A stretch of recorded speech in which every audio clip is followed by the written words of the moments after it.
एक गांव में दो मित्र नकुल और सोहन रहते थे। नकुल बहुत धार्मिक था और भगवान को बहुत मानता था, जबकि सोहन बहुत मेहनती थी। एक बार दोनों ने मिलकर 1 बीघा जमीन खरीदी, जिससे वह बहुत फसल उगाकर अपना घर बनाना चाहते थे। सोहन तो खेत में बहुत मेहनत करता, लेकिन नकुल कुछ काम नहीं करता, बल्कि मंदिर में जाकर भगवान से अच्छी फसल के लिए प्रार्थना करता था। इसी तरह समय बीतता गया।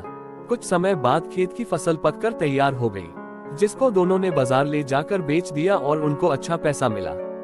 घर आकर सोहन ने नकुल को कहा कि इस धन का ज्यादा हिस्सा मुझे मिलेगा, क्योंकि मैंने खेत में ज्यादा मेहनत की है। ये बात सुनकर नकुल बोला, नहीं, धन का तुमसे ज्यादा हिस्सा मुझे मिलना चाहिए, क्योंकि मैंने भगवान से इसकी प्रार्थना की, तभी हमको अच्छी फसल हुई। भगवान के बिना कुछ संभव नहीं है।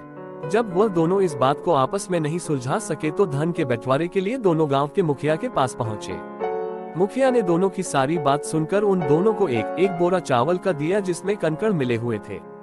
मुखिया ने कहा कि कल सुबह तक तुम दोनों को इसमें से चावल और कंकड़ अलग करके लाने हैं, तब मैं निर्णय करूंगा कि इस धन का ज्यादा हिस्सा किसको मिलना चाहिए।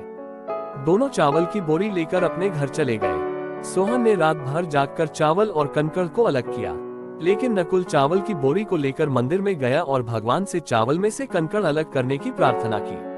अगले दिन सुबह सोहन जितने चावल और कंकड़ अलग कर सका उसको ले जाकर मुखिया के पास गया, जिसे देखकर मुखिया खुश हुआ। नकुल वैसी की वैसी बोरी को ले जाकर मुखिया के पास गया। मुखिया ने नकुल को कहा कि दिखाओ तुमने कितने चावल साफ किए हैं। नकुल ने कहा कि मुझे भगवान पर पूरा भरोसा है कि सारे चावल साफ हो गए होंगे। जब बोरी को खोला गया तो चावल और कंकड़ वैसे के वैसे ही थे। जमींदार ने नकुल को कहा कि भगवान भी तभी सहायता करते हैं जब तुम मेहनत करते हो। जमींदार ने धन का ज्यादा हिस्सा सोहन को दिया।